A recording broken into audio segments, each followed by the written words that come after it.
सबसे पहली खबर आपको बताएंगे, अपराधी की जात पर सियासत को समझिए। दूसरी खबर आपको बताएंगे, झारखंड में नक्सलियों के सबसे बड़े सरेंडर को समझिए। तीसरी खबर आपको बताएंगे, सरना धर्म में घर वापसी के मायने समझिए। और चौथी खबर आपको बताएंगे, बाबरी वाले हुमायूं के नए एजेंडा को समझिए। शुरुआत सबसे पहले कर लेते हैं। तेजस्वी यादव ने आरोप लगाया था कि बिहार में जाति देखकर एनकाउंटर किया जा रहा है। अब तेजस्वी यादव के आरोपों का जवाब जेडीयू प्रवक्ता नीरज कुमार ने आंकड़ों के साथ दिया और नाम गिनाते हुए तेजस्वी यादव से पूछा, क्या ये सभी एक ही जाति के थे? ये रिपोर्ट देखिए, फिर खबर तो समझिए।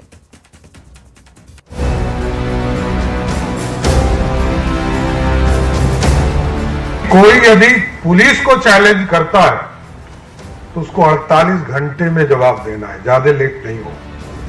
सरकार ने पुलिस के हाथ खोल दिए हैं और पुलिस अपराधियों को ताबड़तोड़ उन्हीं की भाषा में जवाब दे रही है।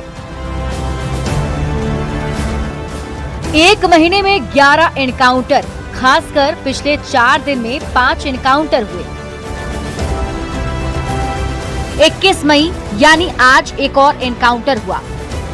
किशनगंज में कई कांडों में मोस्ट वांटेड अपराधी पवन कुमार उर्फ चिंटू पुलिस से भिड़ा, जिसका नतीजा हुआ कि पैर में गोली लगने के बाद सीधे अस्पताल के बिस्तर पर पहुंच गया।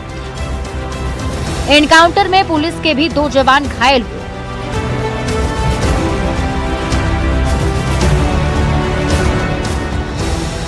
जैसे जैसे पुलिस ने अपराधियों को उनकी औकात बताना शुरू किया, सियासत भी उसी रफ्तार से तेज होती गई। मंगलवार को आरजेडी नेता तेजस्वी यादव ने आरोप लगाया कि जाति देखकर अपराधियों का एनकाउंटर कराया जा रहा है। हम जानना चाहते हैं सम्राट चौधरी जी से, क्या विशेष जात देकर के एनकाउंटर करा रहे हैं? इन घटनाओं जितना हमने गिनाया महिलाओं के साथ जुड़े उन लोगों का कब एनकाउंटर होगा? मंगलवार को तेजस्वी यादव ने खास जाति के लोगों का एनकाउंटर कराने का आरोप लगाया था। गुरुवार को जेडीयू प्रवक्ता नीरज कुमार ने बकायदा नाम गिनवाते हुए आंकड़ों के साथ तेजस्वी के आरोपों का जवाब दिया और पूछा कि क्या ये सभी भी एक ही जाति के हैं। फुल इनकाउंटर में मारे गए कुंदन ठाकुर, प्रियांशु दुबे, प्रिंस उर्फ अभिजीत, दयानंद मालाकार,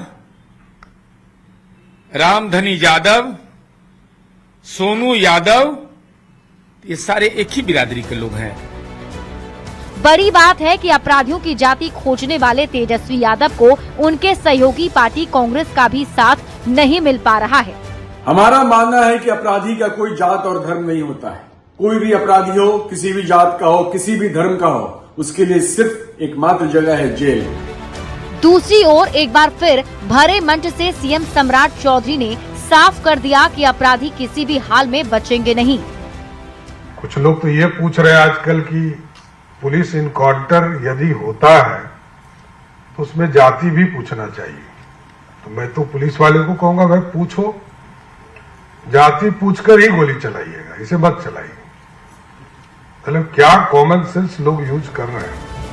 मतलब ये कि एक और बिहार में एनकाउंटर जारी है तो दूसरी ओर सियासत। वैसे कांग्रेस नेता ऋषि मिश्रा के बयान के बाद यही लगता है कि इस मुद्दे पर तेजस्वी यादव अलग थलग पड़ते दिख रहे हैं। न्यूज़ 18 के लिए पटना से आनंद अमृतराज और अमित कुमार के साथ ब्यूरो रिपोर्ट। और अब हम आपको पूरी खबर समझाते हैं। अपराधी की जात पर सियासत आखिर बिहार में क्यों हो रही है और कैसे इसकी शुरुआत हुई। सबसे पहले आपको बता दें कि तेजस्वी यादव ने इसे लेकर के आरोप लगाया था और सरकार के खिलाफ हमला बोलते हुए तेजस्वी यादव ने आरोप लगाते हुए कहा कि जाति विशेष के खिलाफ सिर्फ पुलिसिया अत्याचार बढ़ा है। सीएम विशेष जाति देखकर एनकाउंटर करवा रहे हैं। अब तेजस्वी यादव को नीरज कुमार ने जवाब दिया है। जेडीयू के मुख्य प्रवक्ता और एमएलसी नीरज कुमार ने तेजस्वी यादव को जवाब देते हुए कहा, अपराधी की जाति क्यों खोज रहे हैं? क्यों एक जाति को अपराधी करार देने पर तेजस्वी यादव अड़े हुए हैं? अब आपको जातिगत आंकड़ों से एनकाउंटर वाली कहानी समझाते हैं। देखिए, बीते कुछ दिनों की अगर हम बात करें तो 22 एनकाउंटर हुए हैं, जिसमें 17 हाफ एनकाउंटर है जिसमें पैर में गोली मारी गई है और 6 जो अपराधी हैं वो ढेर किए गए हैं, मार दिए गए हैं। अब मारे गए जो अपराधी हैं उनकी जाति की बात कर लेते हैं। तो यादव जाति से 2 अपराधी ढेर किए गए, कुशवाहा जाति से 1, ब्राह्मण जाति से 1, भूमियार जाति से 1 और माली जाति से 1। हाफ एनकाउंटर में घायल अपराधियों की जाति की भी बात कर लेते हैं। जो हाफ एनकाउंटर में घायल अपराधी हैं उनमें यादव समाज से भी है, राय समाज से भी है, राजपूत भी है, कुशवाहा समाज से भी है, शर्मा समाज से भी है, महतो से भी है और कुम्हार से भी है। तो अब आप सवालों के जरिए खबर को समझिए। एनकाउंटर में जाति वाला एंगल आखिर क्यों खोजा गया? सवाल यह भी कि अपराधी की जाति आखिर क्यों खोजी जा रही है और अपराधियों की जाति पर सियासत क्यों हो रही है? तब आपको पूरी खबर समझाते हैं। अपराधियों की जाति पर सियासत क्यों, इस खबर को आप ऐसे समझिए कि बिहार की राजनीति में जाति बड़ा फैक्टर है। जाति के नाम पर ही वोट मिलते हैं, वोट बैंक बनते हैं और वोट बैंक को साधने के लिए ही जाति की बात नेता करते हैं। और अब इस बार अपराधियों की जाति को लेकर सियासत शुरू हो गई है। बढ़ते हैं आगे और बात अगली खबर की। एनकाउंटर के खौफ से भागलपुर के सुल्तानगंज थाना क्षेत्र के एक अपराधी ने हथियार को गंगा में विसर्जित कर दिया। गनगनिया का कुख्यात कैलाश मंडल हथियार को गंगा में विसर्जित करने के बाद सादगीपूर्ण जीवन जीने की कस्में भी खाता दिख रहा है। ये रिपोर्ट देखिए, फिर खबर तो समझिए।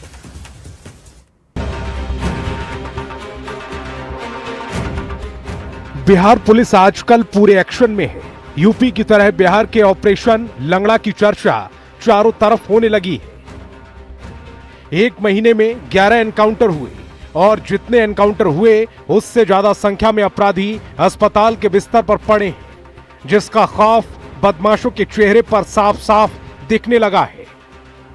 अब एनकाउंटर के खौफ की एक तस्वीर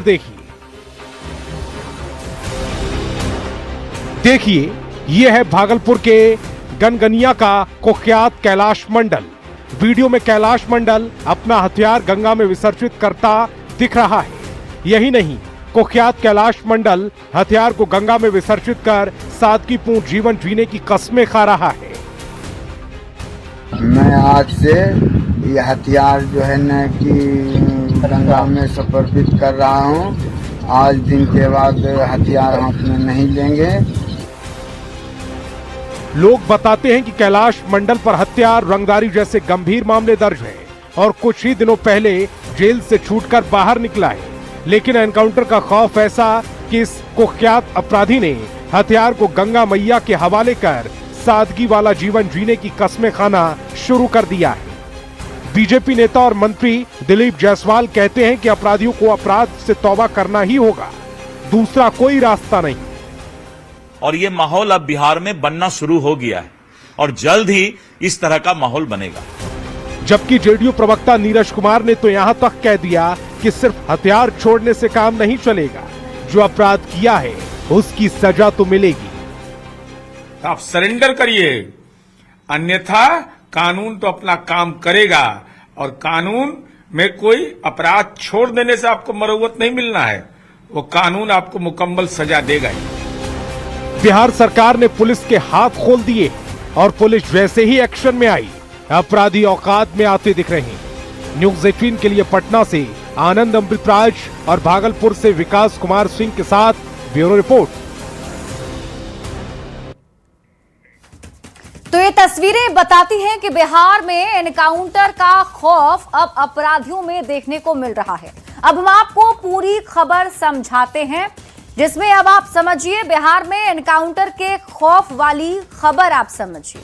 बीते 1 महीने की अगर हम बात करें तो 1 महीने के भीतर अब तक बिहार में लगातार कार्रवाई हो रही है और लगातार पुलिस की टीम अपराधियों को सीधे निशाना बना रही है। जहां भी अपराधी पुलिस को चुनौती दे रहे हैं तो पुलिस भी अपराधियों को उन्हीं की भाषा में जवाब दे रही है।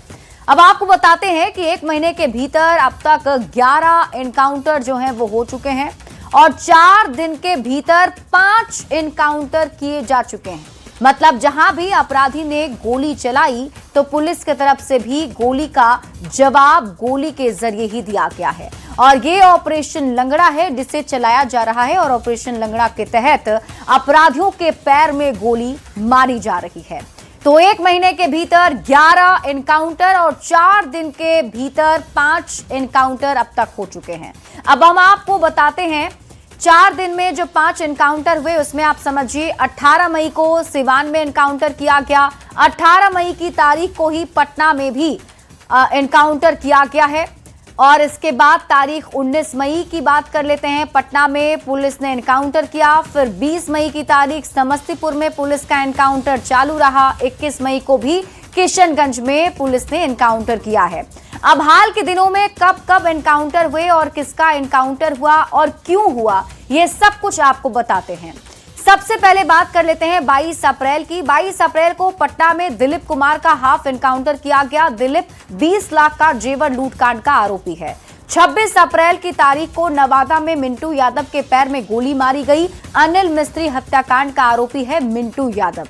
29 अप्रैल को भागलपुर में एनकाउंटर किया गया। एनकाउंटर में रामधनी यादव ढेर किया गया। रामधनी सुल्तानगंज नगर परिषद के ईओ हत्याकांड का मुख्य आरोपी था। इसके बाद 30 अप्रैल को सिवान में अपराधी छोटू यादव ढेर किया गया जो बीजेपी नेता के भांजे की हत्या मामले में आरोपी था। 3 मई को सिवान में अपराधी सोनू यादव ढेर किया गया। बीजेपी नेता के रिश्तेदार पर फायरिंग का इस पर मामला था। 13 मई को बेटा में शूटर विदेशी राय का हाफ एनकाउंटर किया गया। जमीन कारोबारी अंजनी सिंह हत्याकांड का ये आरोपी है। इसके बाद 18 मई को सिवान में अंकित कुमार सिंह के पैर में गोली लगी। मैरवा में ज्वेलरी लूटकांड में यह शामिल था। 18 मई की तारीख को ही पटना में अपराधी संदीप उर्फ बादल घायल किया गया जो शिक्षक को गोली मारने का आरोपी है। 19 मई को पटना में नीतीश कुमार का हाफ एनकाउंटर हुआ। कैश वैन से 27 लाख की लूट मामले में शामिल था।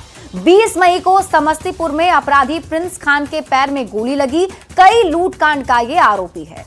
फिर 21 मई को किशनगंज में पवन कुमार उर्फ चिंटू को घायल किया गया जो हत्या लूट जैसे कई मामलों में आरोपी है।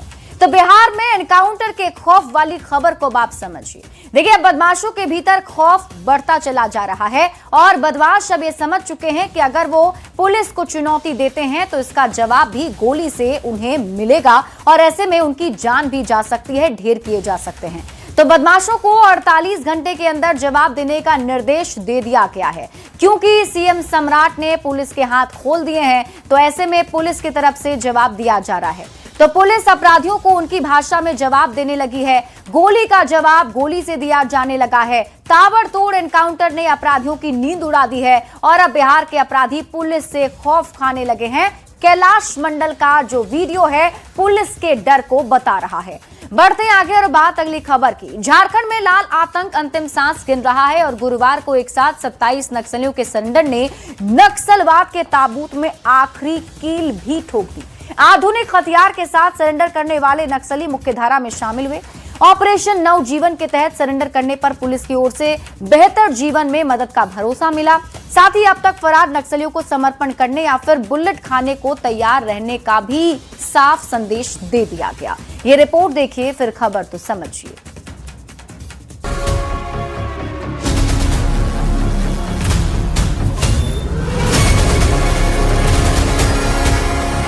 रांची का पुलिस मुख्यालय, पुलिस अधिकारियों के साथ जवानों की मौजूदगी और एक एक कर मंच पर आते नक्सली। लाल आतंक के ये वो मोहरे हैं जिनके दम पर नक्सलियों के शीर्ष नेता सुरक्षा बल के साथ सरकार से दो दो हाथ करते थे। लेकिन सरकार की सफल सरेंडर नीति का ये नतीजा है कि कभी आतंक का दूसरा नाम रहे नक्सली अब हिंसा का रास्ता छोड़कर समाज की मुख्यधारा में शामिल हुए। ऑपरेशन नवजीवन के तहत सरेंडर करने वालों में 25 नक्सली और 2 उग्रवादी शामिल रहे।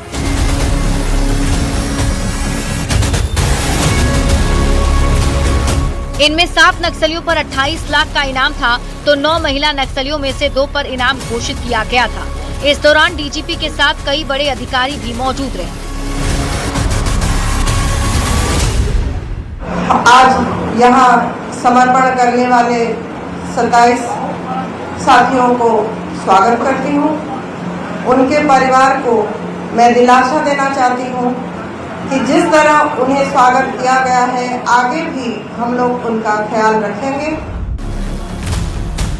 पूरे देश से खदेड़े जाने के बाद नक्सली अब कुछ ही इलाके में बचे हैं, जिनमें चाईबासा का सारंडा प्रमुख है। जान बचाने के लिए जंगल की खाक छान रहे नक्सलियों के दस्ते से 25 नक्सलियों का सरेंडर बड़े आघात से कम नहीं दिख रहा। जो मिसिर बेसरा और असीम मंडल के दस्ते हैं वो पूरी तरह से अब कहा जाए तो उनमें कट ऑफ हो चुका है, क्योंकि ज्यादातर नक्सली या तो मुठभेड़ में न्यूट्रलाइज कर दिए गए हैं या फिर वो सरकार की नीतियों से प्रभावित होकर आत्मसमर्पण कर रहे हैं। और ये कुछ उसी की तस्वीरें हैं और कहीं न कहीं ये सुखद एहसास है झारखंड के लिहाज से। कैमरामैन प्रभाकर के साथ ओम प्रकाश, न्यूज़ 18 रांची। देखिए, झारखंड में नक्सलियों के सबसे बड़े सरेंडर को अब आपको समझाते हैं क्यों ये सबसे बड़ा सरेंडर कहा जा रहा है, क्योंकि एक एक करके ये सभी नक्सली जो हैं मुख्य धारा से जुड़ने के लिए आ गए हैं। तो झारखंड के इतिहास का सबसे बड़ा सरेंडर अब आप समझिए, जिसमें नक्सली जेजेएमपी उग्रवादी जो हैं उन्होंने सरेंडर किया है। 25 नक्सलियों ने सरेंडर किया है, जेजेएमपी उग्रवादी 2 लोगों ने सरेंडर किया है। तो झारखंड में नक्सलियों के सबसे बड़े सरेंडर को आप ऐसे समझिए कि 7 नक्सलियों पर कुल 28 लाख का इनाम था। 9 महिला नक्सलियों में से 2 पर भी इनाम घोषित किया गया था। पुलिस का दावा है कि अब केवल 49 नक्सली ही बचे हैं। झारखंड जल्द ही पूरी तरह नक्सल मुक्त हो जाएगा। झारखंड में इतनी संख्या में नक्सली ने क्यों सरेंडर किया, अब आप इसे भी समझिए। तो सरकार ने नक्सल मुक्त भारत की डेडलाइन तय कर दी थी और पूरे देश में नक्सलियों का करीब करीब सफाया भी हो चुका है। अब महज कुछ जगहों पर गिने चुने नक्सली हैं जो बचे हुए हैं, और जिन इलाकों में चंद नक्सली बचे हैं उनमें चाईबासा का सारंडा भी शामिल है। और यहाँ के नक्सली भी जान बचाने के लिए जंगल की खाक छान रहे थे। नक्सलियों के सरेंडर की वजह समझिए तो ऑपरेशन और एनकाउंटर का दबाव नक्सलियों पर पड़ा। नक्सली संगठन के अंदर कमजोरी होती गई। हथियारों की कमी और आपूर्ति में रुकावट की वजह से नक्सली कमजोर होते चले गए। और सरकार की सरेंडर और पुनर्वास नीति, जिसमें जंगल और नेटवर्क में बदलाव भी एक बड़ी वजह मानी जा रही है, जिसमें अब नक्सली जो हैं वो मुख्यधारा से जुड़े हैं। बढ़ते हैं आगे और बात अगली खबर की। रांची के हरमू देशावली के सरना स्थल में मांदर की थाप पर आदिवासी समाज की समृद्धि, विरासत और परंपरा मुस्कुराती हुई नजर आई। जहां मांदर की थाप पारंपरिक नृत्य और आदिवासी संस्कृति की गूंज के बीच एक परिवार ने अपनी जड़ों में वापसी की है। लोहरदगा का एक परिवार कई दशक बाद फिर से सरना धर्म में लौट आया है। आदिवासी धर्म गुरुओं और समाज की मौजूदगी में पूरे रीति रिवाज के साथ धर्म वापसी की रस्म पूरी की गई। ये रिपोर्ट देखिए।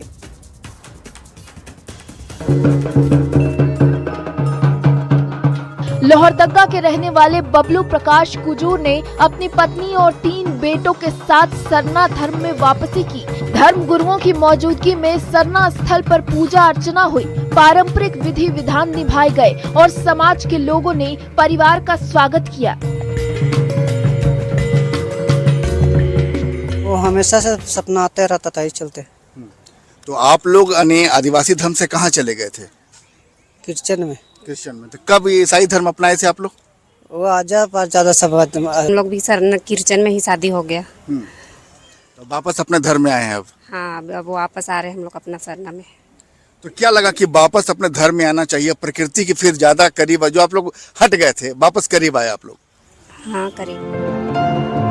इस मौके पर मौजूद लोगों का कहना था कि सरना सिर्फ धर्म नहीं बल्कि आदिवासी समाज की संस्कृति, परंपरा और प्रकृति से जुड़ी पहचान है।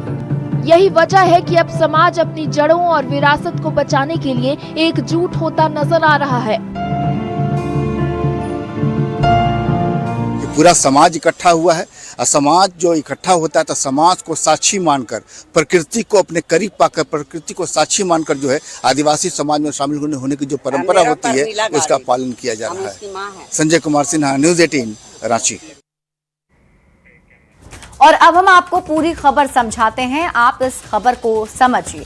देखिए, झारखंड आदिवासी बहुल राज्य है और झारखंड के लोग काफी सीधे साधे होते हैं। झारखंड में धर्म परिवर्तन एक बड़ी समस्या मानी जाती है क्योंकि यहाँ पर लोगों को इन्फ्लुएंस किया जाता है। ईसाई मिशनरीज पर लोभ लालच देकर धर्म परिवर्तन का आरोप लगता रहा है, लेकिन अब अपनी पहचान और परंपरा बचाने के लिए आदिवासी समाज संगठित हो रहा है। जो लोग कभी चले गए थे उनकी घर वापसी कराई जा रही है, यानी जो पहले क्रिश्चियन बन गए थे या किसी और धर्म में चले गए थे उनकी वापसी हो रही है। लोहरदगा के रहने वाले बबलू प्रकाश कुजूर ने अपनी पत्नी और 3 बेटों के साथ सरना धर्म में वापसी कर ली है और धर्म गुरुओं की मौजूदगी में समाज के लोगों ने परिवार का स्वागत किया है और फिर से वापसी करने के बाद काफी खुश नजर आ रहे हैं।